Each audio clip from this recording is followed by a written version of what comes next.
Hey, everybody.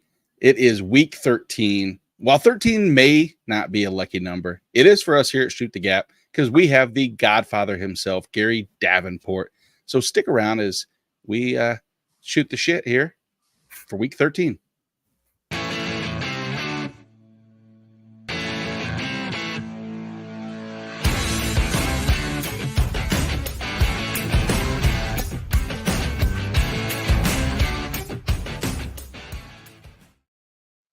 You see, Yeah, John, go ahead.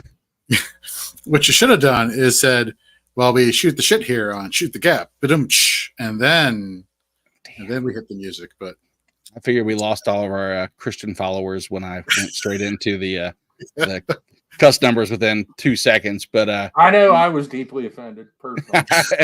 I'm shocked you're still here. If you're listening and you heard that sweet, sweet voice, yes, that is one of the Godfather himself. You know him as the Godfather of IDP. We know him as our friend. This is Gary Davenport, and Gary is going to join us for a very special week 13 episode of Shoot the Gap. Yes, welcome to Shoot the Gap, the IDP podcast for Fantasy and Frames, where we take a look at the upcoming news notes, look at some players who are mirages or maybe some money plays, who we might fade, who we might play, as well as our sack lunches for the day. But let's get right back to the man of the, hour, I would say. Gary, how you been, my friend? Oh, busy. I'm wishing my fantasy teams were doing better than they are. I haven't had a great year. I mean, some leagues I'm doing all right, but others, it's been a struggle in some. I'm not going to lie. He mentions he's doing well in some. And one of those is, of course, the Kings Classic IDP, the inaugural season, where I am at the bottom, not at the very, very bottom, of course, but near the bottom. Look it up, watching all the guys have fun and talk about how they, maybe lose and still are only in third place. And it's been fun. But what do you think so far, Gary, as far as the inaugural? Could you have asked for anything better than from the draft all the way through week 12 of how it's gone? It's been interesting. I mean, getting used to the scoring, and it is, and seeing the teams, seeing maybe where some holes, seeing things that maybe even I'd have done differently, or seeing the strengths of some of the teams that are at the top of the standings, like Bob Miller's wide receivers are ridiculously strong. Yeah. And seeing some of the defensive scores that are being put up by team. I mean, you get a couple big plays out of a defensive tackle, and he can throw up a big number. And, I had never played. One of the reasons I did the scoring the way I did was I wanted to do something that none of us had ever played in. So I was as new to it as everyone else. So I think everyone will go into the 2024 draft with a little bit better idea of what the league is than this year when we were all just kind of flying blind. And even then, I think the draft will still be, by the 10th pick, we're going to be like, what's going on? What's happening? I don't know. I agree.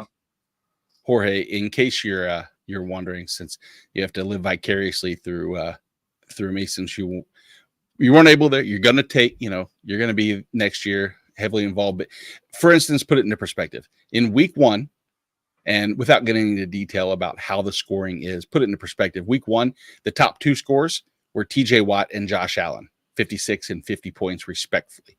In week 2, the number 1 score, never would guess it. I could even tell you the team, Jorge. I can tell you it was the Seattle Seahawks. I can tell you it was a defensive back. Devin Witherspoon. Trey Brown. Yep. And you know how many he scored the next week? Zero. And you know how many he scored since then? About 0. 30. Now, 0 would have been extravagant, but you get the idea. I know 2 or 3 weeks ago, Kenny Moore was the highest scoring player overall for the season. So yes, I believe that. Yeah, that was the end. Myles Garrett was week 3, followed by Kyle Hamilton. It just goes week in and week out every week. Actually, week 4, Khalil Mack scored 91 points. Devin Witherspoon scored 75. Luckily, I have Devin Witherspoon that week. I still probably lost, but it's been something. It took till week 5 for someone to finally step up, and that was Jamar Chase.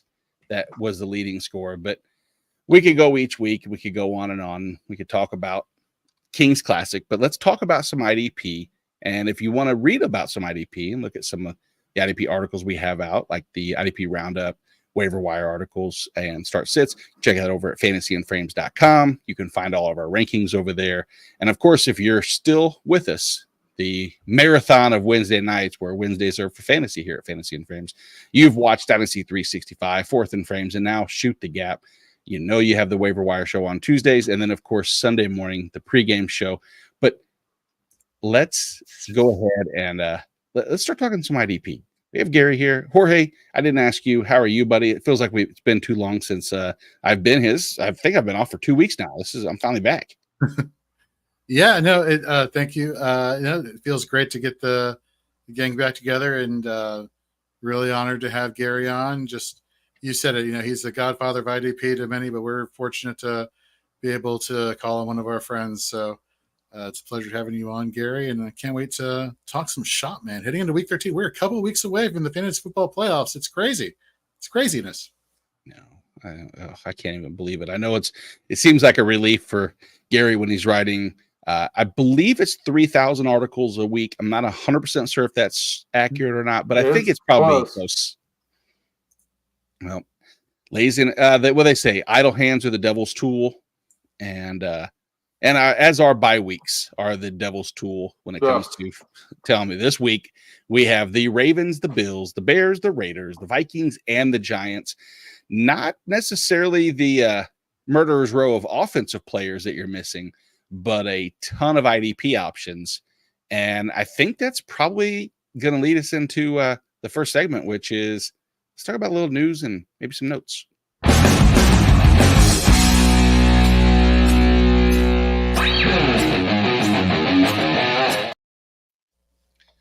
Yeah, there's a lot of news. Some, I'd say, melancholy at best.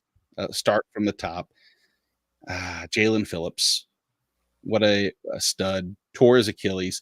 Gary, how many Achilles injuries do you think there are on the season so far? No. As many as Deron Bland pick sixes or not? More, probably. I know that's the second, at least, at MetLife Stadium. Because I forget who it was after the game. It was one of the defensive players. Wasn't C.J. Mosley? I forget who it was, but one of the Jets players was complaining that it was Raheem Mostert. Now that I think about it. Oh, okay. Was saying they got to do something about that turf at MetLife Stadium because that's where Aaron Rodgers tore his Achilles in week 1. Yep. And now you got Phillips going down here in week 12. So, and I don't live in New York, so I'm not going to pretend to know exactly what kind of shape the turf is in. But you hate to see it happen because Jalen Phillips was such a big part. And the Dolphins were finally getting healthy on defensively. They had gotten Jalen Ramsey back. Everything seems to be coming together. If there's a silver lining for the Dolphins is that they've got a guy in Andrew Van Ginkel who has already shown that he can kick from inside to outside. Mm-hmm. And then they could play David Long and inside full time. So it's not, a hammer blow to that Miami defense. It's not as bad as if Myles Garrett had torn his Achilles instead of hurting his shoulder in Cleveland. It's not that severe an injury, but still, it's a big one for IDP. That's for sure. You hate to, I'm sure for a lot of teams that was their top edge rusher, and you hate to lose a guy like that, 2 weeks before the playoffs are supposed to start. Yeah, there was many leagues where I missed out on Phillips, and I was really disappointed. Kings Classic being one of them. I think Mike Wollert took him right before, and that's gut wrenching. So they did sign Jason Pierre-Paul from the Saints practice squad. Don't know how much of an impact that's going to make. Probably just depth across the defensive line. You touched on Andrew Van Ginkel, who the majority of those wide 9 sets, but Emmanuel Ogbah will have a little bit more of a role. We'll get into some of the ancillary effects of that across the defense for Miami because we've seen weeks 4, week 5, I believe it was, and week 2 where Jalen Phillips missed time, and we saw an impact on that defense from a snap share perspective. But we'll jump into that in just a little bit. Shaq Leonard, who was a surprise cut, I think, for many. I don't know how surprising it was for some of the Indianapolis fans that were just wondering when he was going to get back to normal, but he's visiting the Cowboys and the Eagles. Jorge, if you had a choice from an IDP perspective, what's a better landing spot? Well, let's think about this. So let's go to Dallas first. That's the first team he's visiting, and so you had the ascension of Marquise Bell, and then you had the decline of Marquise Bell, and then you had the ascension again of Marquise Bell in terms of snaps in the past 3 weeks. And you have Damone Clark, and then we kind of saw Rashaan Evans just kind of get faded away last week. That's he's there for depth, if anything. And so the question is, Shaq Leonard comes in. I think he's an immediate upgrade over either of those two linebackers. So for IDP purposes, I kind of like that play. I like that play a little bit more because if you look over in Philadelphia for IDP, Zach Cunningham has been playing pretty well for the Eagles. Unfortunately, we saw him go down. I think it was like a shoulder injury on something on Sunday. And we saw Nicholas Morrow step in. Man, that is a tough one. That's a tough question. But for IDP, I think I'd roll with him landing on the Cowboys as being probably the better option of the two. And Gary, with you, if he were to sign with either of the two teams, are you actively comfortably starting him, knowing he's pretty much been a 2-down linebacker with Indy? I would want to give it a week or two, if at all possible. I mean, it depends on what other options you have on your roster, but in a perfect world, I'd want to give it a week or two. I mean, first, you got to let him get acclimated, learn the playbook. Second, you want to see what kind of role he's going to have. I'm with Jorge in that I think he's got a clearer path to a 3-down role in Dallas, given what they have with Damone Clark and Marquise Bell, who's a converted safety. Although it depends on how bad Cunningham's hamstring injury is. I mean, if he's going to be out for a month, then the narrative changes, because I don't know that I expect to see Nakobe Dean back anytime soon, given that he came off of injured reserve just long enough to go back on injured reserve with the same foot injury. So I'm guessing the Cowboys are going to make every effort for him not to even get to visit Philly. They don't want him to leave the building in Dallas. They want to get him down there, sales pitch him, get him signed before. They don't even want him getting on a plane and going to Philadelphia, because the only thing worse for Dallas than losing out on signing Leonard would be if he then hops on a plane, goes up to Philadelphia, and signs with their arch enemy. So it's going to be interesting to see. I mean, I think they're both good landing spots. I think they both have a relatively clear path to some snaps, and I want to believe that Shaq Leonard is capable of being a 3-down guy again. I mean, I want to see that guy that had, I think it was 161 total tackles and 118 solos as a rookie. I want that guy again. I know we all do in the IDP community. I think we wanted it a little too much. Yeah. And we saw what we wanted to see before the season and convinced ourselves that he could be that guy again. And I don't know that he can. But it's going to be, I think we'll know probably in the next day or two. I don't think he's going to wait all that long to make a decision and get back on the field. So, yeah, our hopes and prayers were not enough to supersede back surgery and the expectation, I think, of what we had for him. But two landing spots that are both incredible from an IDP standpoint, as well as from a real football standpoint. Because let's be honest, like you said, with Nakobe Dean not looking like returning anytime soon, not sure if Zach Cunningham's injury, and Kristen Ellis is not a blockade to prevent Shaq Leonard from getting on the field. And the Cowboys have, like you said, like both you guys said, the lack of depth at linebacker means and makes perfect sense for both. So I guess we'll pay attention there. We definitely will be paying attention to Myles Garrett's shoulder injury. Gary, you probably have a little bit more of your finger on the pulse when it comes to that. I know you put your head down there. I'm sure that was in solace, not because you're falling asleep already after 45 articles written today. But what are we making of the Myles Garrett situation? He said he's going to try to play. He said if at all possible, he's going to go out there and play. I tend to be a little skeptical, given that he couldn't put a shirt on after the game. Now, it was encouraging to hear that there's no structural damage. So, and Myles Garrett is a warrior, so maybe he will be out there. Sunday against the Rams. But I would be making alternate plans. If you are a Myles Garrett manager, at least take solace in the fact that there wasn't structural damage. We're not looking at a season-ending torn labrum or something. And, maybe it will just be a game or two. And as a Browns fan, it was just devastating to begin to cover. Having a defensive player of the year caliber season went into the day, leading the NFL with 13 sacks. I know now he's half a sack back at TJ Watt. Has just been fantastic. And that defense has been carrying that team. Yep. So to see him go down, after Deshaun Watson gets hurt and after Nick Chubb gets hurt, it's being a Cleveland fan. That's being a Cleveland fan in a nutshell has been this year. Everybody dies. I mean, hope, joy, happiness, it all dies. The players die. The hope dies. The fans at the home games just die in the stands. Just keel over. You have Cleveland Heights and Jason Kelsey and Travis Kelsey. Granted, that doesn't help the Browns, but you could at least do that. Oh, and Carrie says hi, mostly because look at that. She doesn't show up for 11 weeks.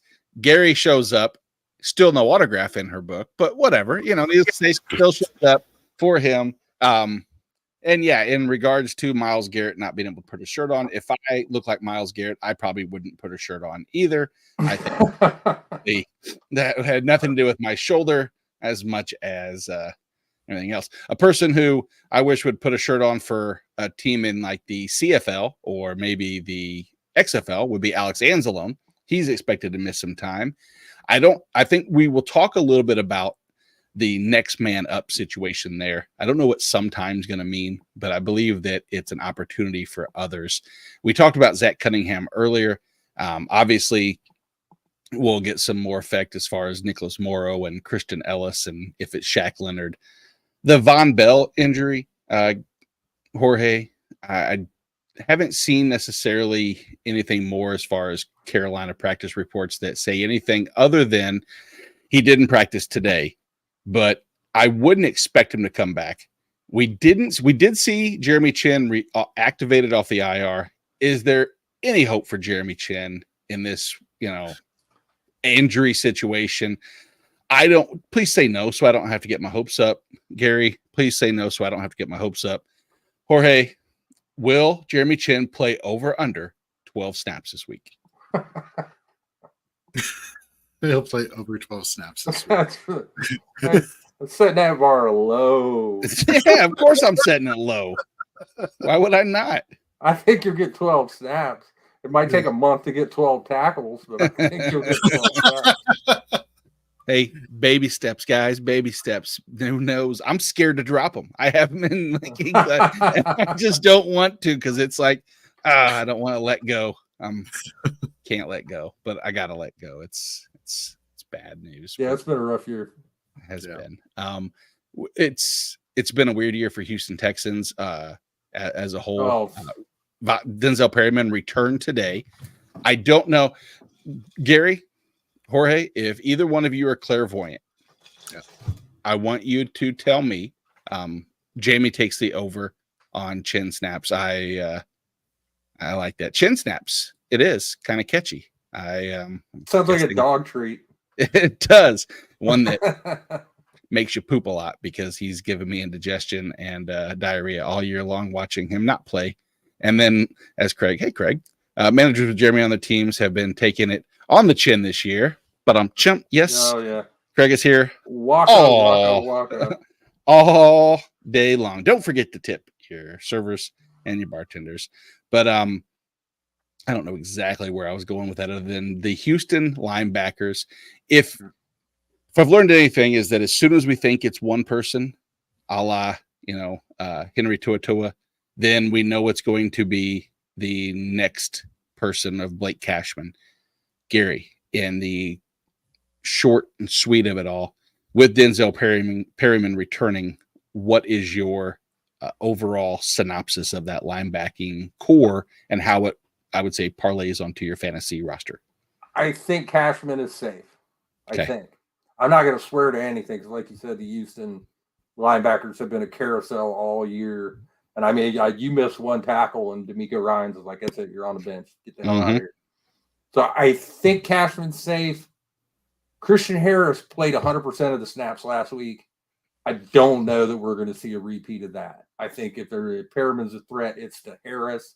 I'm inclined to say we're going to see Perriman and Cashman as the two linebackers primarily, with maybe a little Toa mixing in. Of the group, the only one I would have any real confidence starting in an IDP league would be Blake Cashman, which was totally what we all predicted before the year, was that Blake freaking Cashman was going to be the linebacker to own in Houston. Yes. Journeyman scrub who's played for 4 teams in 5 years. And yeah, that's the guy. Yeah, there were many conversations, just you and I, where no one else could hear us and deny nor befit the conversation where we knew exactly it was going to be Blake Cashman. We knew Nate Landman was going to be something, and we pretty much nailed everything. We just couldn't let everybody know that. So good for you and I to keep that, close to the vest, as they say. We have a question just for you, though. Thanks a lot, Ruru, you dick. A question just for Gary, because he doesn't care what Nate and Jorge says. But how do you feel about playing a linebacker and defensive lineman on the same team? That's fine. I mean, I don't have any problem with it. I wouldn't have any problem, rolling out Hassan Reddick and, say, Zach Cunningham if the matchup's right. Or, Khalil Mack and Kenneth Murray. Or I can't really say any Cleveland ones because it'd be Myles Garrett and, I don't like any of the Cleveland linebackers. But no, I don't necessarily think that it impacts. Sometimes there are times where I don't have a problem starting both edge rushers from the same team if the matchup's right, or starting both linebackers. Most of it depends on the matchup. But no, I wouldn't hesitate whatsoever if they're good players to start, See, I'm trying to think of them now. I'm rattling my brain for edge rusher linebacker combos. There really aren't that many that I can think of right off top. Robert Spillane and Max Crosby. No problem. There you go. I roll them out easy peasy. George Karlaftis and Nick Bolton. Get them out there. Yeah, don't rub in Nick Bolton. That man, I got him on so many flipping teams you don't even know. Speaking of people that you have on, we need to bring up, is Blake Martinez going to actually make it past the teams? No. Yes, he shall never make it. He's just going to go from practice squad to practice squad, and another team's going to pick him up so that he bounces around like the Pokemon Go game where they have to choose which practice squad he's on next. But yes, I believe he's in Pittsburgh right now. The last I remember. Is he scamming people there too? Possibly. You never know. I mean, it's a good place to do it because we shall see. I want to say hello to everyone in the chat. Our own Dynasty Deviant. Can he trust Andrew Van Ginkel? Yes. I agree. We're going to talk about Andrew Van Ginkel especially this week. Especially this week. This is probably Jorge, don't shake your head. You know how it is. It's not like you're oblivious. I have to like it. Doesn't mean I have to like it. How many sacks the Commanders give up this year, Jorge? Oh my God! Stop it, Gary. I know a lot. Too many. 55. 50. That's it. It actually seems low. I'm kind of shocked by that. It could be worse. It could be worse. It could be. I think the Giants have given up 69 or 63. Yeah. There's like 3 teams on pace to break the expansion Texans record. The year that made David Carr in the head. Right. Yeah. Luckily, I say luckily, I'm hopeful that has no effect. Sam Howell is capable of getting past, because Jorge, I do like Sam Howell. I think that he has a future in this league for sure, and becoming shell-shocked maybe as a backup, but I think he's a starter for Washington, which is a backup for 26 other teams, but you're a starter in Washington. Gary, come on. He would be a starter. He'd be if he was on Cleveland, you would have a jersey right now of him. If he was on Cleveland, he'd be starting right now. Yeah. He would be your savior right now. Oh, I would be genuinely happy to have Sam. I can't lie. I would be happy. No. Well, I wouldn't run him in KC, of course, but regardless. I'll go to hell. Just go all the way to hell. Thank you so much. We instead of going to hell, we'll go to Arizona, which is hot as hell, and we will talk about Jalen Thompson. Did not practice. Big loss there. Any reports that you've heard about Jalen Thompson? I mean, it's Wednesday, it's early, but he was questionable going into the week, leaving banged up out of last week's game. I mean, are you giving him 50-50 to play? A little bit better, a little bit worse? Ask me Friday. I wouldn't worry too much about it because a lot of times when you've got these questionable guys, yeah. Oh, I'm trying to think who it is. Well, okay, this is the offensive side of the ball, but as a comparison, Tyler Lockett has been questionable for like the last 7 weeks. Right. He's not practicing on Wednesday. He doesn't practice on Thursday. He goes out and gets in a full practice on Friday and plays. So you see that a lot of times. But if you've got a veteran player that's dinged up, they're not going to have him practice on Wednesday. There's no point. All you're doing is risking aggravating the injury. So Correct. I wouldn't worry too much about Jalen Thompson yet. I mean, it was a rib injury good. He certainly looked good this past week. So I wouldn't. If I had to guess, I think he'll play. I'll go 70-30 he plays. Oh, I like that. 70-30. He's been over the last 3 weeks the defensive back number 8, and that's including a poor week 10. So I've been a fan of Jalen Thompson. I think I don't know if everybody knows that or not. It's not necessarily common knowledge, but had been a big fan. Glad to see him continuing on. He's no Kevin Byard, Gary, but he is. And by the way, news and notes will continue with, we are now changing the name of the podcast to Too High Safety in honor of Gary being here. It has been fun with Shoot the Gap, but now it's Too High Safety, starring Jorge, Nate, and Gary Davenport, where we only discuss defensive backs and their implications on your fantasy teams. Tune in on Sunday mornings at no. For those listening, Gary has been an advocate for defensive backs are stupid, and you should not draft them early. I didn't say they're stupid. I just said draft them early stupid. Okay, then you're calling everybody. If you draft defensive backs early, Gary says you're stupid. I didn't say it. But that is true, because as we all knew, the top 10 of defensive backs through Fantasy Pro scoring would be Cameron Bynum, Jesse Bates, Kenny Moore, Antoine Winfield, Deron Bland, Kyle Hamilton, Josh Metellus, yes, 2 Minnesota secondaries, Xavier McKinney, Cameron Curl, and Dax Hill. Of those, yes, 2 corners and 3 or 4 safeties, 2 on the same team. It's bad. So that's where we're at. Yeah, and there's maybe 3 guys on that list that were anywhere near the top 10 to start the year. So that's very true. Some of the guys have been money, and some of the guys would have been mirages, which leads us to the next segment. Money.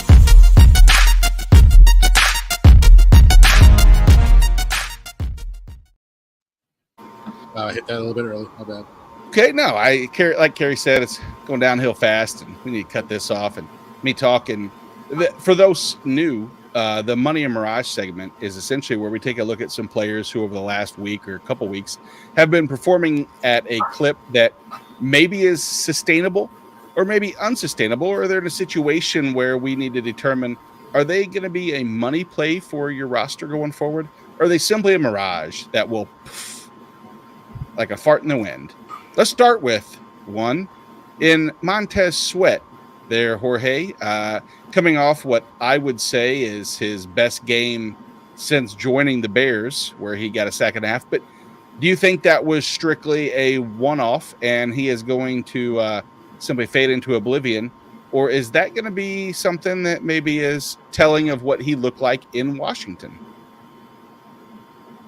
You asked me a couple weeks ago when the trade first happened, I would have said this guy is a mirage rest of the season, because there's nobody on the opposite side of that defensive line that I think could kind of draw attention away from Montez Sweat.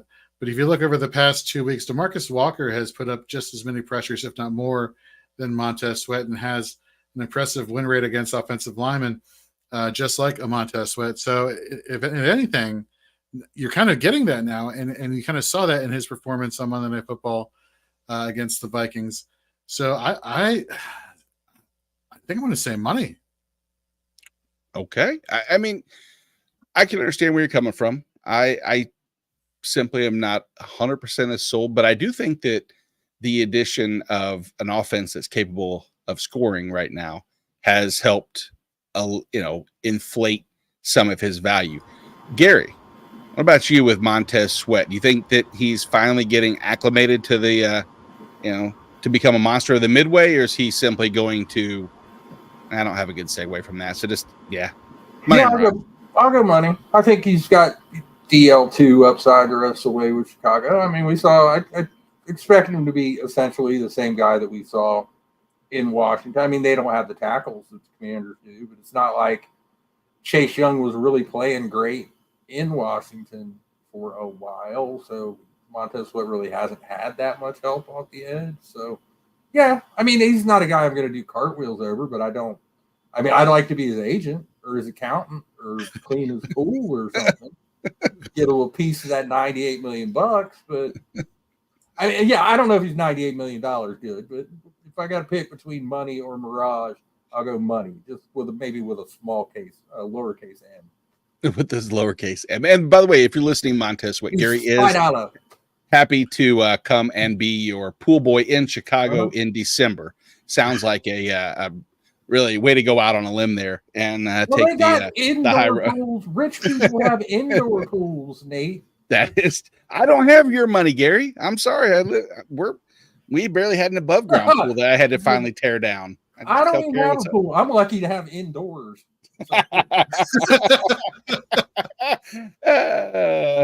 Oh, Gary. Why don't you just quit every other writing assignment you have and just join us on Wednesday nights where we can do this? But yeah, I know what you're saying. The stats were there, and I thought it was a situation with Washington, and let's hope that it's Minnesota. There is a situation in Cleveland, and no, it is not as dire and brim and firestone or fire and brimstone is we think, because maybe OGOK, Banio Okonrokwo, is there to step up to potentially fill the void that Myles Garrett may leave. He will not fill his shoes, but between him and Zadarius Smith, maybe he could have, I would say, a solid defensive line upside. Gary, is OG okay for your fantasy teams, or is he a mirage? No, I'd be tempted to say mirage. I would have to be a highly favorable matchup. I need him to be going up against, someone with just an awful offensive line, someone that just cannot protect the quarterback at all, like, say, Washington, for me to be confident in. Myles Garrett's like up here, and he's a decent player, and it would be if Smith was playing better opposite it, but Zadarius Smith's been pretty quiet this year, so I don't know how much help he's going to get from him on the other side. So we're probably going to find out at least for a week against the Rams on Sunday. So if you're starting him this week, you're either in a deep league or something has gone wrong on your defensive line, probably. Yeah, Jorge, I think you probably agree with those sentiments. Is that fair to say? Yeah, you look back over the past 3 weeks, and OGOK has been anything but. You look at the win rate. Again, I like to go back to when I look at edge rushers and see just how effective they are beating their blocks. And you look at win rate efficiency or win rate percentage. It's really been Zadarius Smith and Myles Garrett that have had the most success. And Okoronkwo, and the rotational snaps that he's had with Zadarius Smith to come on and have Myles Garrett on the other side pull away attention from him. He just hasn't been taking advantage of that to the point that we're really hoping to see somebody with the potential DL2, DL3 upside. So, yeah, I'm calling him a mirage if I had to pick, and I'm rolling with Zadarius out of the two if Myles Garrett were to miss time with his shoulder injury, which it sounded like he may not, but if he were to. Yeah. Fingers crossed he doesn't. I think he's more valuable when he has the rotation and stays fresh, more so than when he has a full-time role, which is weird to say. Don't get me wrong. More snaps should lead to a better chance, or at least an elevated floor. I just think that he hasn't done anything to impress me as much as I think he was one of our favorite signings prior to the Zadarius Smith signing when he went over to Cleveland. And I think, Gary, we had you on before the season, and I think that was one of our kind of in consensus. We thought, what a great move for, Cleveland to have someone line up opposite Myles Garrett after a great season in Houston. But now just the rotation, he's been good, hard to say a must-start type play. Ruger has a question. So Cincinnati offense, blowing chunks lately is a very fair statement to say. I think Jason Browning and company will agree with that. It seems the defense will be on the field more. I was super high on Jermaine Pratt, but lately the snap percentage and the tackles, as well as tackle efficiency, have dropped. Gary, what's your thoughts on Jermaine Pratt going forward? Was this last couple weeks just was that maybe more of a mirage, and will he be money going forward? I think it's a little bit of both. I mean, I was a little surprised to see Pratt playing as high a snap percentage as he was early in the season, because for most of his career, he's been a guy that would usually be in, say, that 70 to 80% range, depending on the opponent and the game plan. Then early in the season, I mean, he was essentially a full-time guy. I think Pratt still got value. I don't know that I'd say LB3, although with the injuries, kind of on that LB3, LB4 border. I mean, obviously Logan Wilson is the far more valuable of the two. But, I mean, with 6 teams on a bye this week, if you've got Jermaine Pratt on your roster, he's probably going to be in your – if you're starting 3 or 4 linebackers and you have the depth to not start him this week, congratulations. You have a better team than I did. Right. And that's fair. Jorge, anything to add to that? I also, if memory serves me correctly, Pratt had been playing with an injury the past couple weeks, which could potentially – it was he had an illness. Yeah. So now I can't really rationalize why you're seeing the decrease in snaps. And you would think it'd be counterintuitive that, yes, with the defense on the field more opportunities for plays, you're just not seeing that. I think what you said, Nate, I think it's the mirage, and he'll return to form as what we've been seeing, just because I think we've seen a large enough sample size over the course of the season. Up until week 11, he had been playing over 90% of the snaps. It wasn't until weeks 11 and 12 where he dropped down to 85. Yeah, not a big drastic drop that we should be afraid of per se. Rugaroo in the chat, thank you for the question.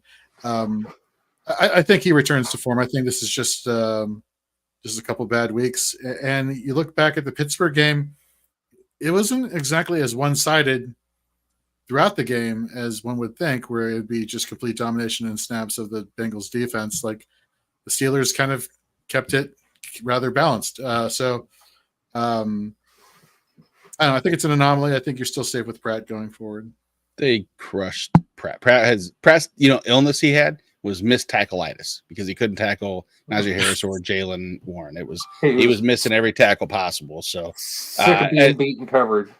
Yeah, it was that exactly. He had 2 different diseases. One, the there's got to be a good play that I'm sure it was solo tackled deficiency. If you'll do that, STD. Yeah, there we go.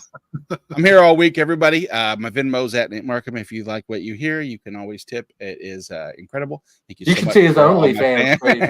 Yeah, exactly. Carrie's like, wait a second, that's more income coming in. Speaking of, I don't have any idea the segue to go from that, other than I would like to get rid of Alex Anzalone like an STD. And luckily we have that happening.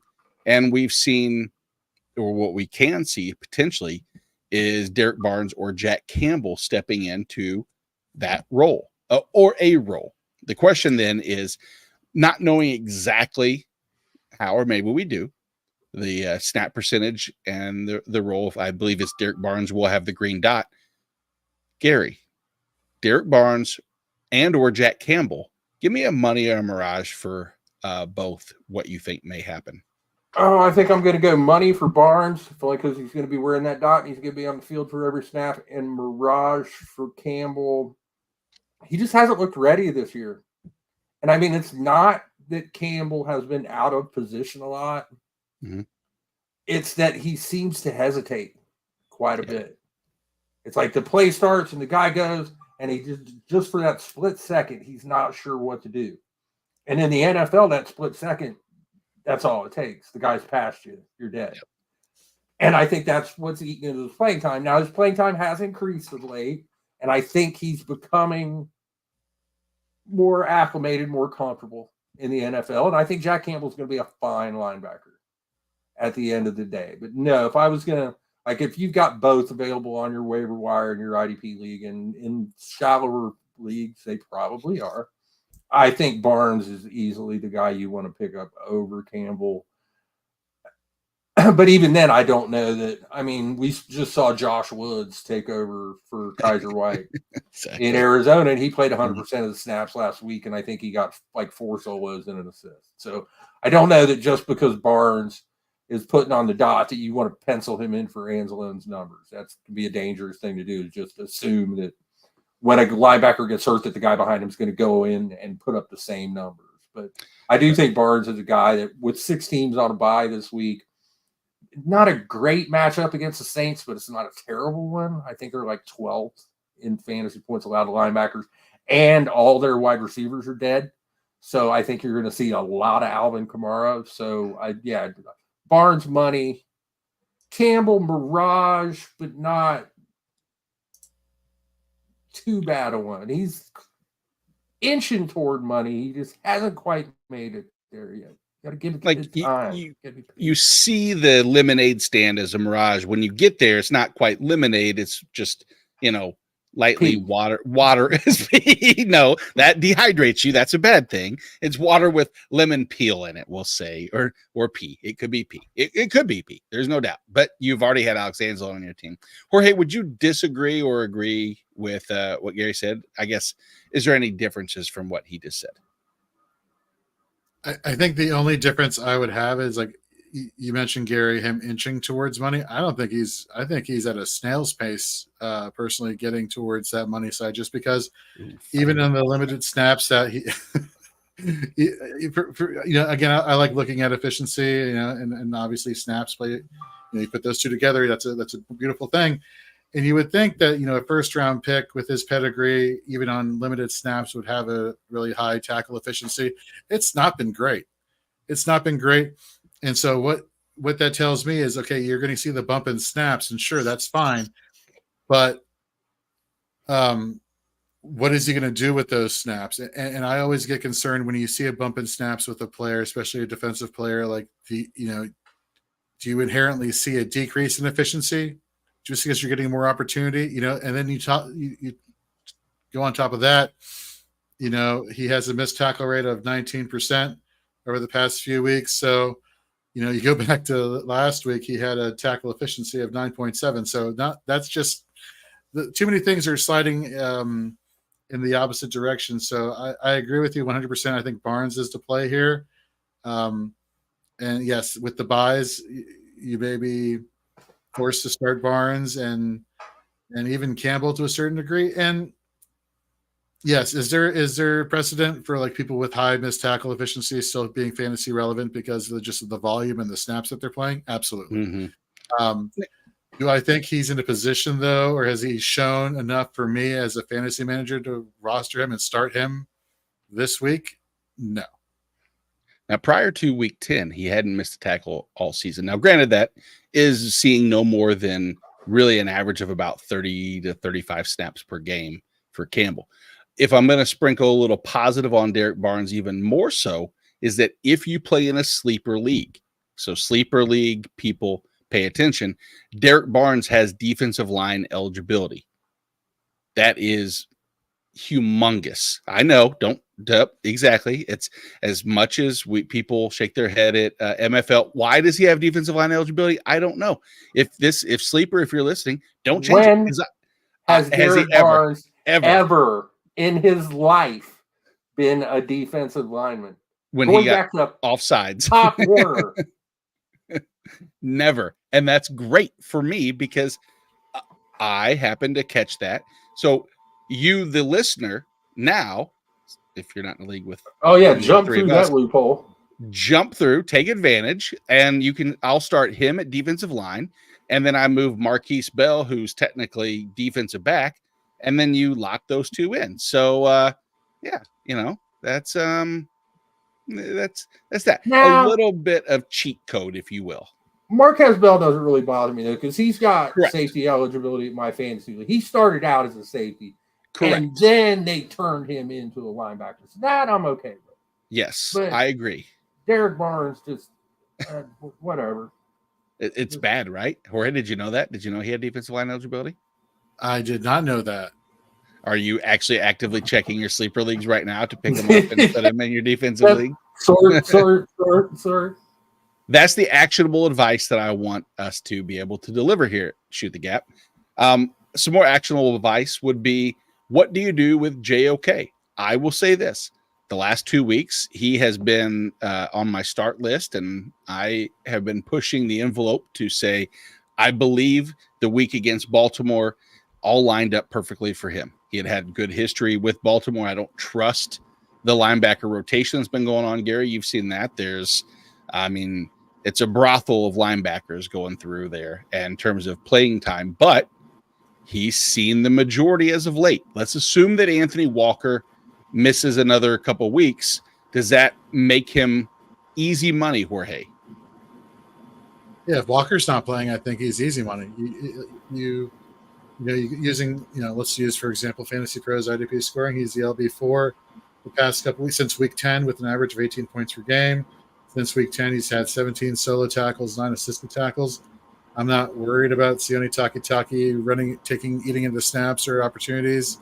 It really makes you wonder, if Walker's healthy and he's able to play, do they forego having Walker be the starter and just say, hey, JOK, you're playing lights out, let's keep you in your starting role, or does he take a backseat? And then let's not forget that Cleveland likes to rotate these linebackers in and out, so you can never find that consistency from week to week. Yeah. So it really depends on the health of Walker and whether he comes in, whether JOK is a money or a process.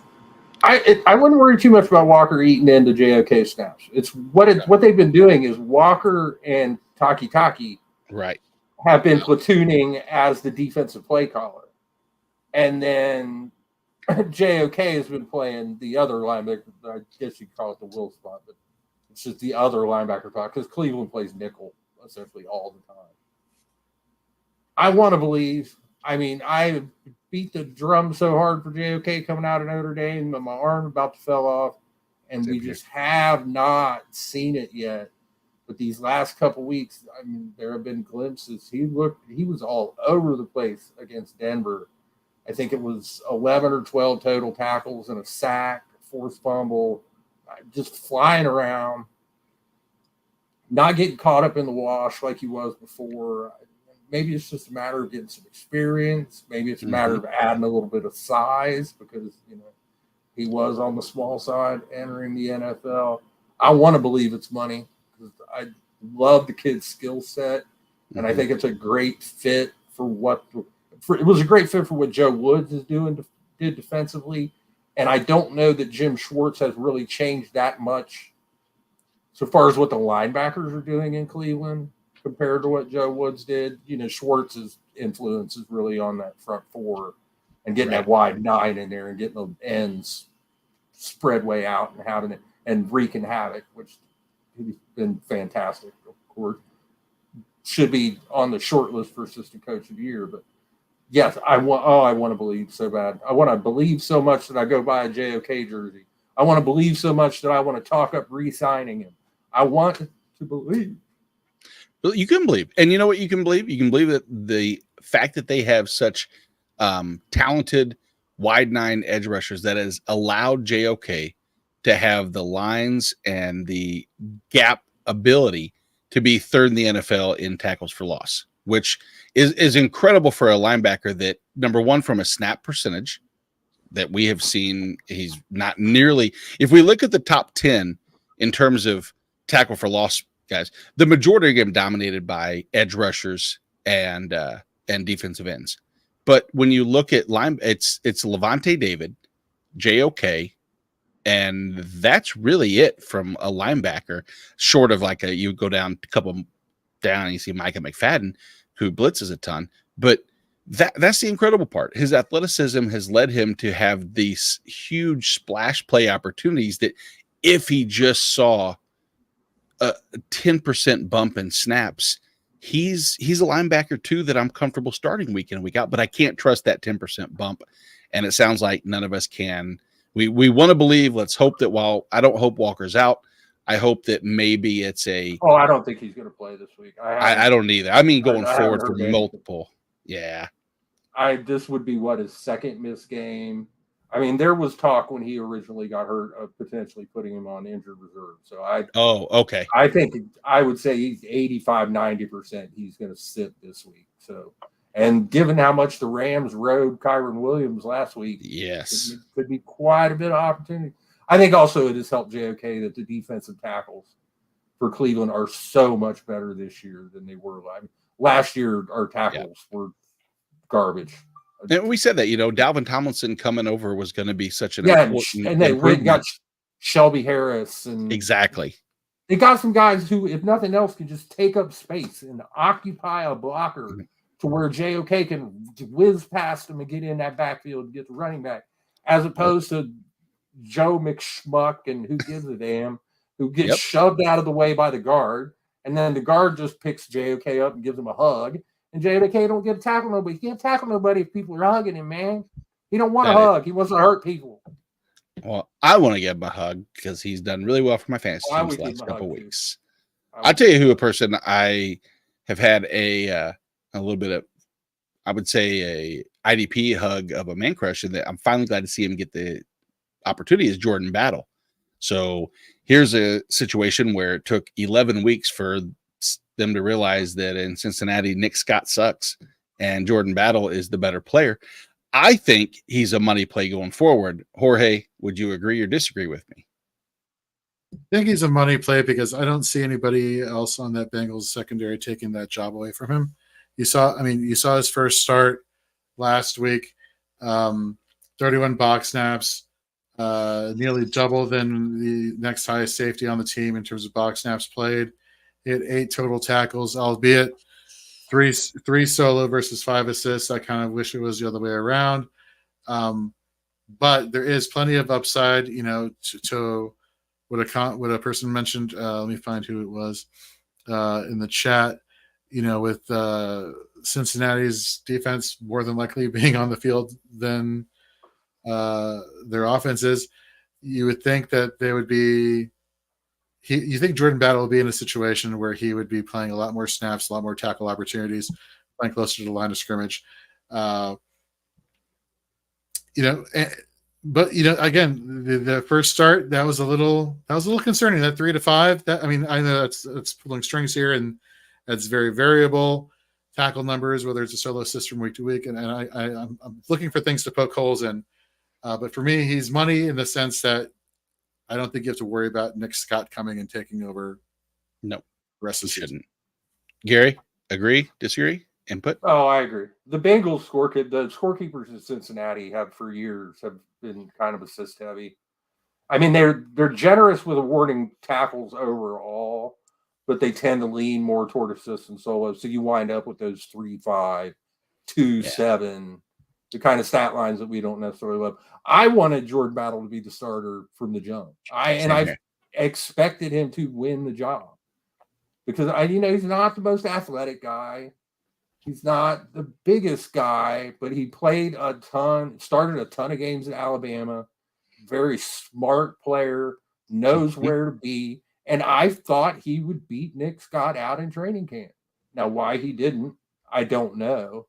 I mean, I wasn't in training camp, so I can't say. But after seeing Nick Scott on the field for like 3 months, like you said, I don't understand. But better late than never.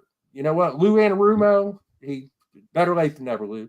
So just leave Jordan Battle and just take Nick Scott and just kind of push him off to the side, and then push him off farther to the side, and then push him into the locker room, and then stick him in a locker and close it. Exactly. And we do not condone bullying here at Shoot the Gap, but that is okay. I didn't say bully him. I just said lock him in a locker and don't let him out. That's not bullying. I would maybe spray him with a hose a couple times too. But regardless, and 4 wants to know, Gary, this is directed, I believe, at you. What's your dynasty strategy for defensive backs? Seems like they are kind of fungible, and you can just churn the waiver wire. You answered your own question. And there we go. We know This the answer. question, There this- are some.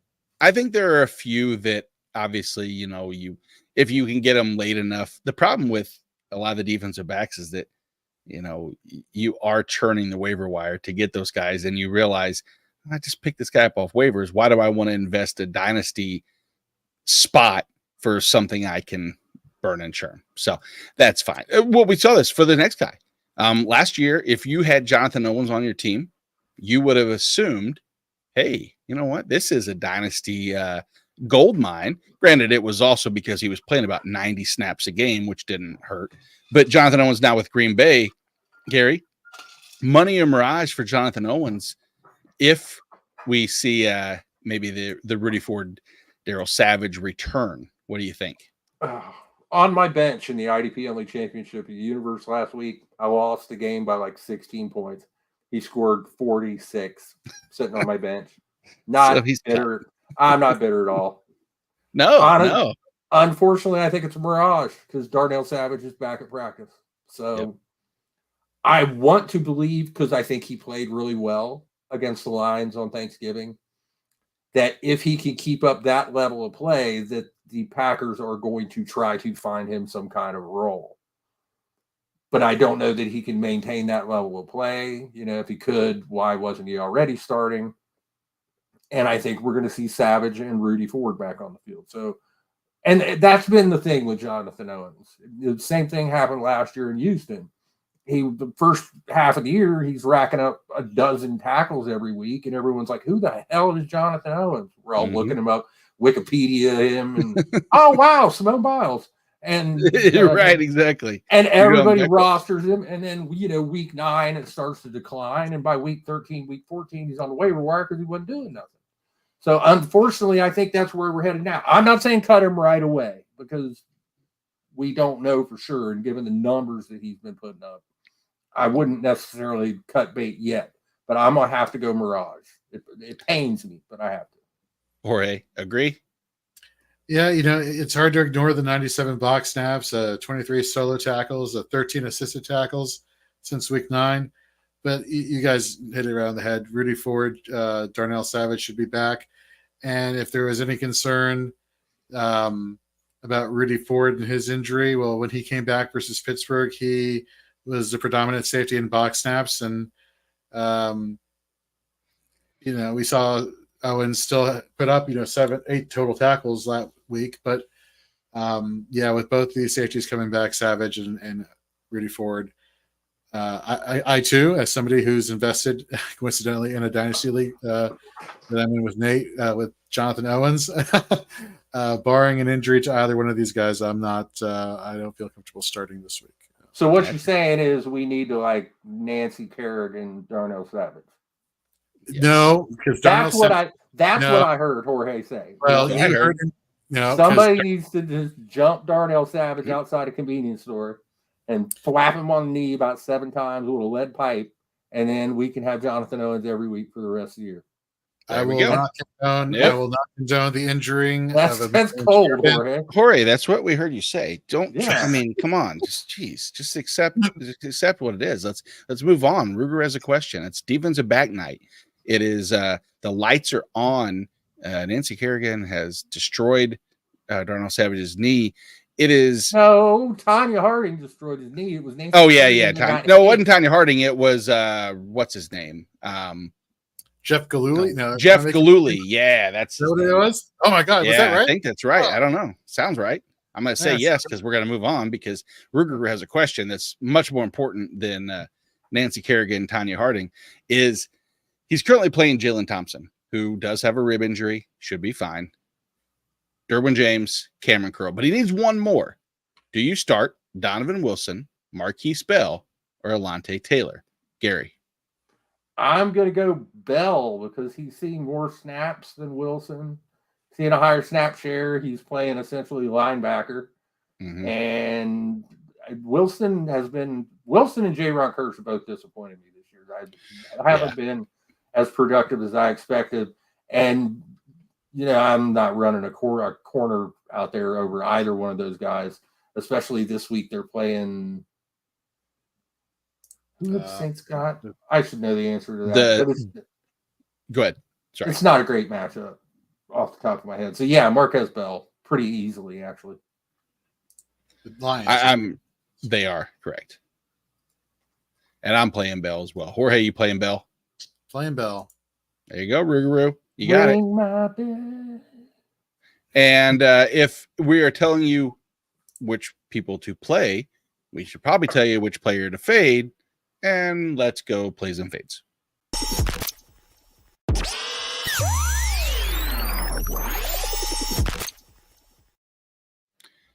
Let's take a look at a couple players across the defensive line, linebacker, and defensive backs that we think are solid plays, and some players we think you should maybe fade of I would say the variety of players that might have to be in your lineup. We don't want to get too crazy and tell you to fade.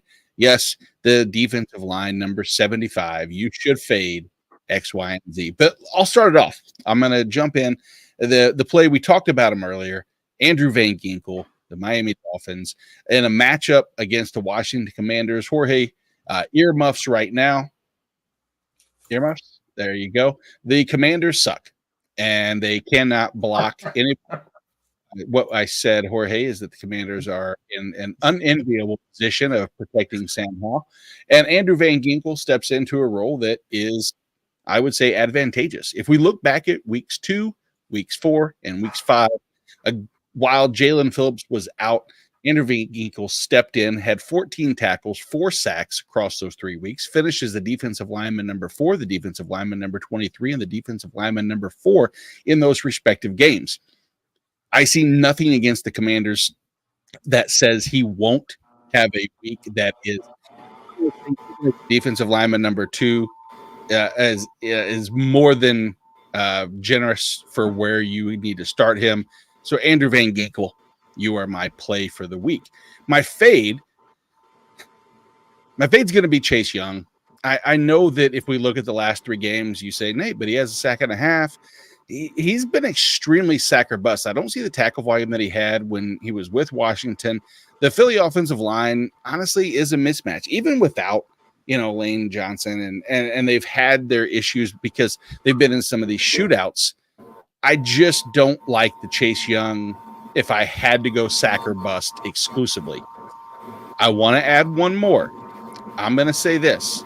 I'm fading the entire Washington Commanders defensive line. If you look at the Miami Dolphins as a whole, they've allowed the fewest pressures on the season by the largest gap in between any 2 teams. They have 20 fewer pressures allowed than the next closest team. So Miami's done a great job of protecting Tua. I don't see that changing necessarily. I think that it is the Commanders. Granted, don't get me wrong.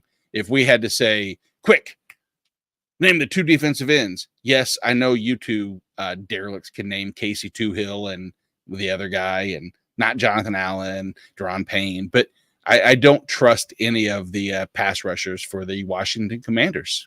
So that's my play. That's my favorite defensive line. Gary, I'm going to put you on the spot at linebacker because I'm not going to dare give you defensive backs because you would just fade everybody and play nobody and get rid of it. Who you like at linebacker this week? All right. Hold on. Like I said, I did 0 prep for this. That's okay. You know what, linebacker? We're going to go back to the Dolphins. We're just going to pile on Jorge's Commanders. I'm going to go David Long. I love it. With Andrew Van Ginkel sliding outside again. That's going to open up the sub-package snaps for David Long inside. When that happened earlier this season, as Nate mentioned, when Andrew Van Ginkel was racking up them sacks on the outside, putting up DL1 numbers, David Long was also playing 90-something% of the snaps inside and piling up some tackles. So it's going to be a rough day for the Commanders. And I think David Long is going to contribute to it. He's a guy who's probably going to be available on quite a few waiver wires. You got 6 teams on a bye this week. You need to fill in I'm not going to say he's not going to be a top 12 linebacker. Might not be a top 20 linebacker, but I do think he could land in that 20 to 30 range, get you a nice little stat line. I love that play. I actually had mentioned David Long as one of my waiver wire gems this week going into a matchup because, as you pointed out, when they've done that, when Jalen Phillips has been out and we go back to weeks 4 and weeks 5, it's been David Long who in those weeks he had in week 4 he had 10 tackles, 2 tackle for loss, and week 5 he had 9 tackles and 1 tackle for loss. Week 2 he had 7 with 1 tackle for loss and the sack. So more than capable of filling in. Who do you not like this week? Who's in a tough matchup? You can't fade Foye Wilkins just because that would be insane. True. But I'm not loving Devin Lloyd this week because they're playing the Cincinnati Bengals. Yep. Cincinnati Bengals were at the bottom of the league in fantasy points allowed to linebackers most of the season, even when their offense was working. First it was early in the year, Joe Burrow wasn't right, and the offense couldn't stay on the field. Then Joe Burrow got healthy. The offense was working, but still not giving up fantasy points to line. I mean, that needle has not moved for the Bengals. Now, Jake Browning's the quarterback. I think they ran the ball 11 times last week for 25 yards. I just don't know that, one, the Bengals are going to be able to sustain offense against the Jaguars in Jacksonville on Monday night. Mm-hmm. 2, that even if they are, that offense is going to come in the middle of the field. I think they're going to have to throw outside. Sounds like T. Higgins is going to be back, so I think it's going to be, Jamar Chase has managed to salvage some fantasy value with Browning at quarterback. Yeah. And Higgins, I don't want to talk about because I have way too many shares of him. Yeah, me both. Lloyd for most of the season has been a top 20, top 25 guy. I think this week he's more LB3, LB4. Most managers are probably going to have to start him anyway, just because 6 teams on a bye. I don't know that you really have a whole lot of choice unless you've got some outstanding depth. But it's kind of one of those situations where you just kind of need to set yourself up that maybe you're not going to get the kind of stat line you've been accustomed to. No, I think that's exactly right. We've seen that all season. The Chargers, the Bengals have been bad against opposing linebackers, and the Bengals now look like the Bungles as far as inept offense. You can't not start Aluakon. I mean, it's as much as he'll get 10 tackles just because he's Foye Aluakon. Absolutely. St. Louis hometown boy and all. So I will definitely support him as well. But sorry, Devin Lloyd, it looks like you were going to be faded. If you're in a super, super deep league, I get it. You probably are going to start him. But for the most part, there are better options out there. David Long would be a great replacement for Devin Lloyd. Jorge, we have a question before we get to your defensive backs. And Ruguru wants to know, have you ever had money burning a hole in your pocket? My answer is no. I don't have any money because Kerry spends all my money. I'm a fantasy football writer. I don't have money. You ever had nickels in your pocket burning a hole or just weighing you down? That's how Ruguru feels about Bryce Huff and EJ Speed. What are your thoughts, guys? I mean, Jorge, tell me a little bit about Bryce Huff, because we were pretty high on him up until the last couple of weeks, right? Or are we still high on him? Yeah, he had a good stretch there where he was basically the rotational defensive line piece, but he was very efficient with his pass rushing. He was getting the sacks, but, and you go back to this past week, he only had a 48% defensive snap share. So that's not ideal, and a 5% pressure rate. So again, not ideal. And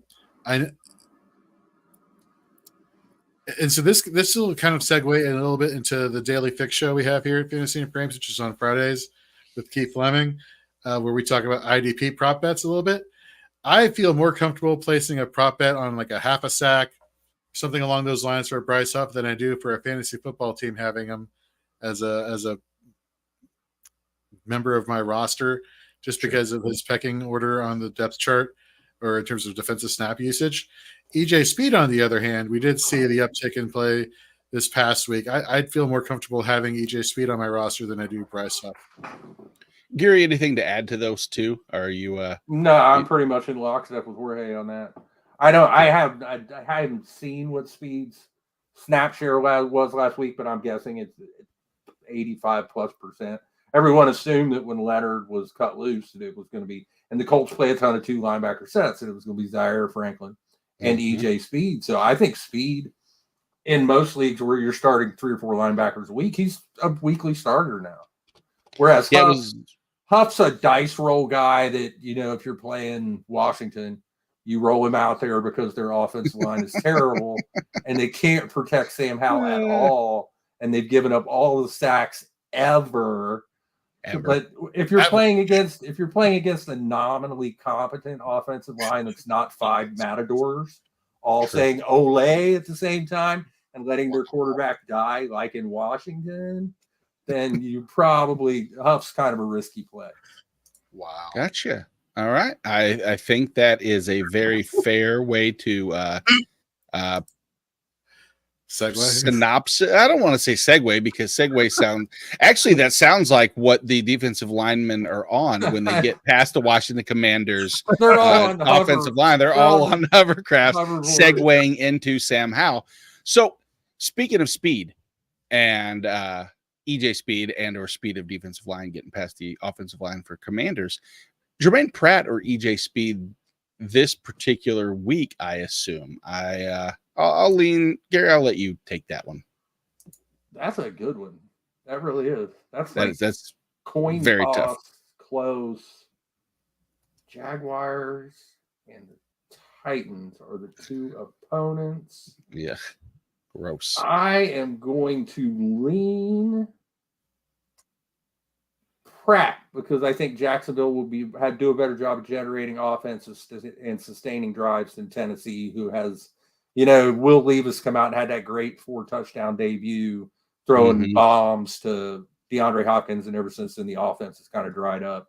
I mean, I know Derrick Henry had 2 touchdowns last week, but even then, I think he was 18 for 76 on the ground. So I trust Jacksonville to sustain drives better. So I'm going to go Pratt over Speed. And he added a Landon Roberts to it. You're going to want to start a Landon Roberts. He's been cleaning up. He's not a great football player, but he's a poor man's Alex Angelo. Suck on that one, Jorge. How's that one taste? That one's pretty good. Think about the first one. Just said great fantasy football asset. Yes, and we go back to what you said earlier. Sometimes being bad at football is good at fantasy football. What's good in the defensive backs, Jorge? Who are you playing this week? So these are good plays if you have like 3 defensive backs on your roster. What a scapegoat chicken shit. It is. If you start 76 defensive backs, here's a good one to go. Get out of here. Just fine. You want a good one? I'll give you one that I think it has good DB1 upside, DB2 upside this week. And I think if you get ahead of the curve here, you're in a good position here. Tell me if you remember the name Kayvon Wallace from earlier in the season here for the Arizona Cardinals, now with the Tennessee Titans.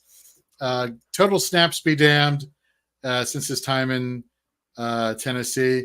Give me the 16.2% tackle efficiency over the past 2 weeks. In week 12, both he and Amani Hooker played the highest snap total amongst all safeties. Wallace played the most box snaps. And if we use Fantasy Pro scoring, he had 11.3 fantasy points. We saw what he did in Arizona coming on in relief of Budda Baker while he was injured. Then he got ceremoniously cut the day after Baker got activated to the roster from IR, which, damn, that talk about harsh. That's cold. It is. We need the Rick James cold-blooded thing from Chappelle Show. A little drop I was there. thinking that. Mm-hmm. Yeah. So he, you know what? I have a lot of faith in Kayvon Wallace. I think you're seeing the past 2 weeks the rise in snaps, the rise in production. Very efficient with his tackles. So, and most importantly, he's very efficient at not getting missed tackles. So that also plays a huge role into that. Whereas you have somebody like Amani Hooker or even Elijah Molden, their missed tackle rates have been kind of higher than Wallace's. So I want to get ahead of the curve here, and I want to pick up Wallace if he's on my waiver wire. Wrote about him on my waiver wire piece the other day. And definitely feel comfortable going with him this week, especially with 6 teams on a bye. And, like I said, he definitely, I think, has the potential for a DB2 upside. I really do believe that. On the fade side, I will say, Jorge, I had a good segue into that. No, I'm sorry. Go ahead.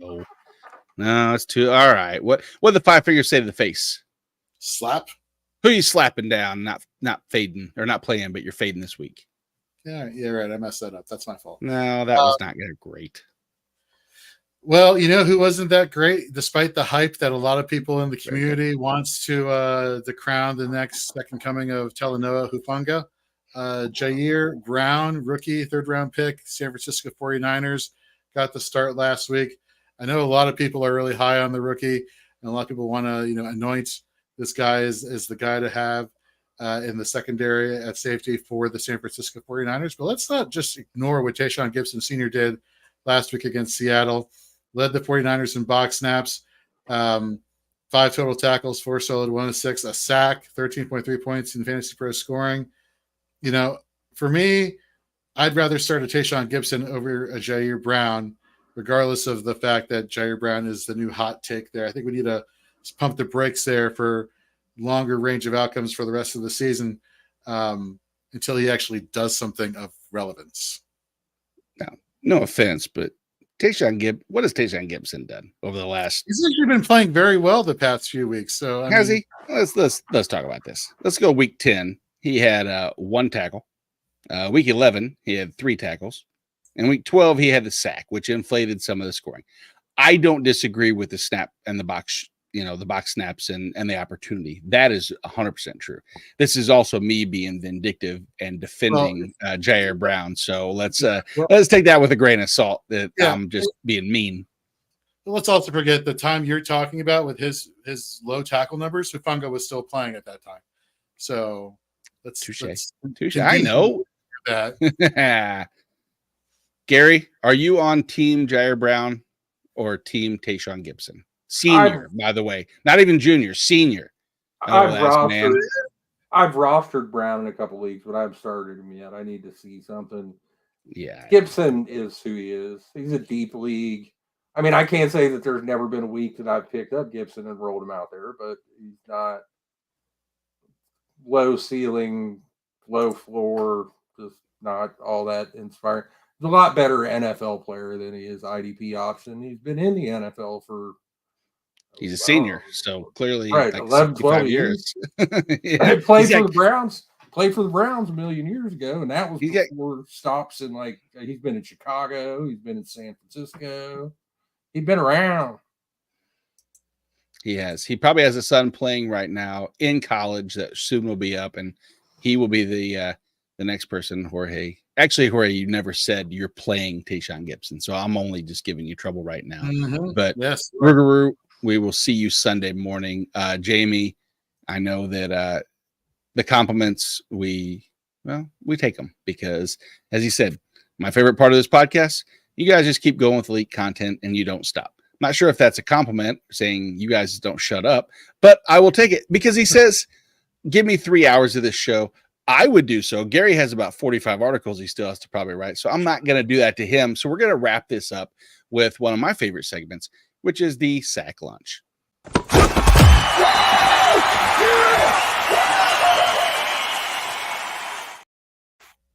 Let's take a look. Let's see which player the 3 of us are going to put in our lunch pail. No, that's not right. We're going to pack up our lunch pail and we're going to take the field. Which player do we want to bank on to get a sack? Now, Gary, I know this is kind of short. You don't have to pick a player. You can pick.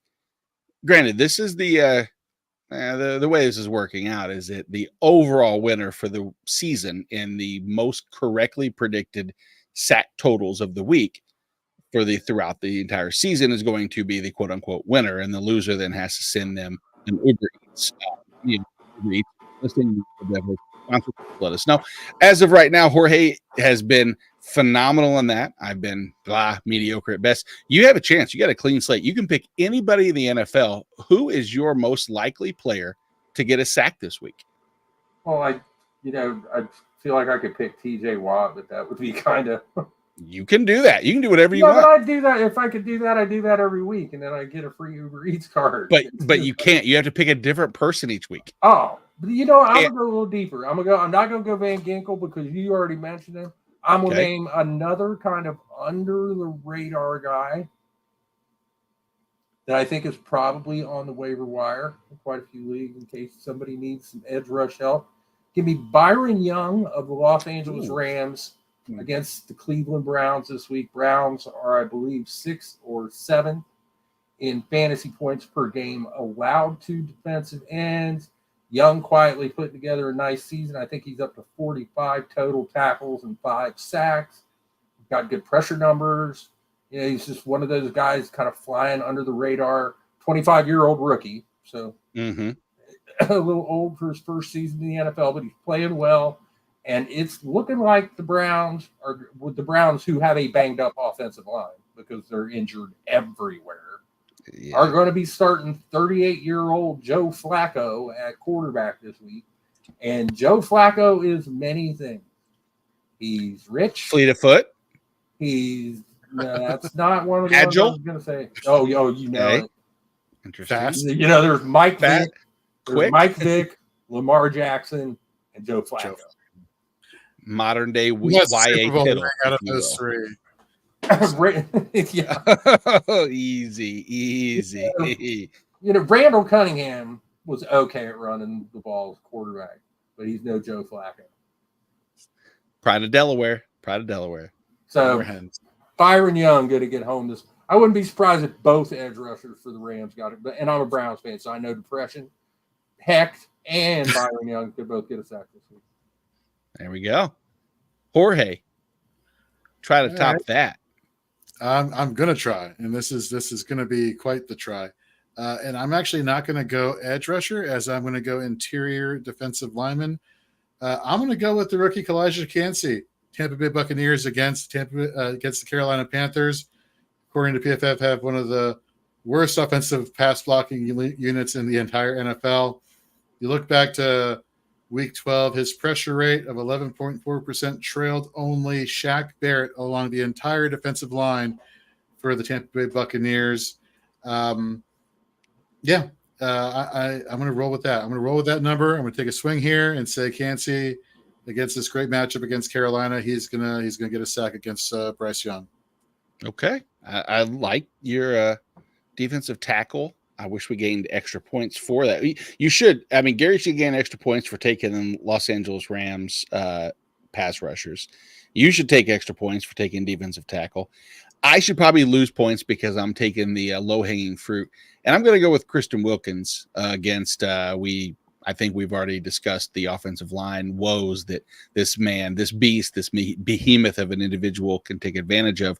And we've seen I could have taken one of there's 3 teams. I look at the Giants as far as pressures allowed. And I thought, you know what? Can't really take them this week. I could, but I can't, actually. I could have done the Jets.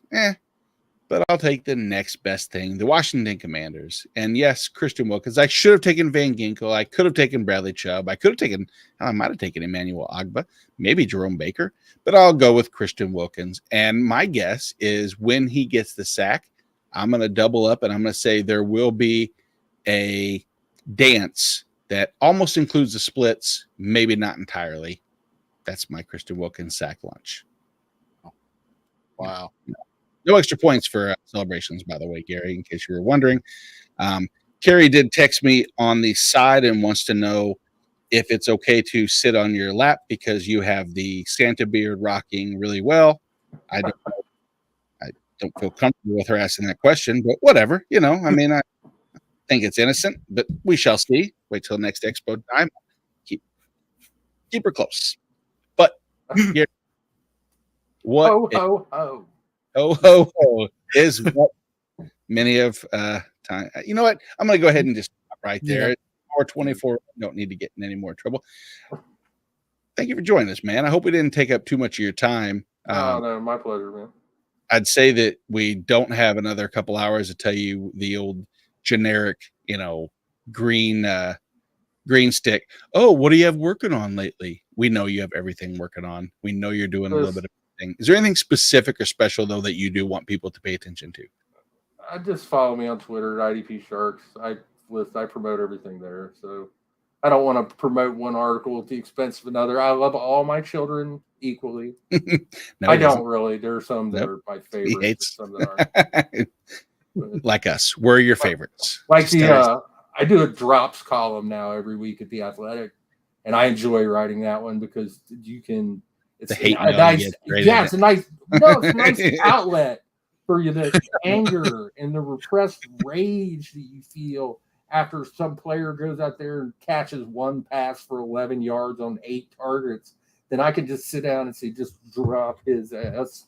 Exactly. And then, yes, I do get hate mail because, I can't believe you said to drop so-and-so. And I can't believe, because like I said to drop Sam Howell the week before he went off for like 397 and 4 touchdowns. So, oops. But I've recommended dropping Howell. I've recommended dropping Jahan Dotson twice because to hell with Jahan Dotson. Fair enough. I got so many shares of Jahan Dotson this year. So many. And, 2 donuts. 2 donuts. Yeah. I'm right there with you, my friend. So it is what it is. You know what? The good news is this. We're all willing to accept when we're wrong, and you're humble when you're right. Jorge, I know you are the same. Obviously, you are going to promote everything at Fantasy and Frames. I'll go ahead and say it for you. Please check out everybody's work. The amount of work that's coming out is damn near rivals what we as a group rivals what Gary puts out by himself, but that is an enviable amount of content. So I am more than proud to be part of everything that's coming out. Gary, thank you so much. I know that it's been a slow burn to get to such phenomenal amount of content and people that we have there.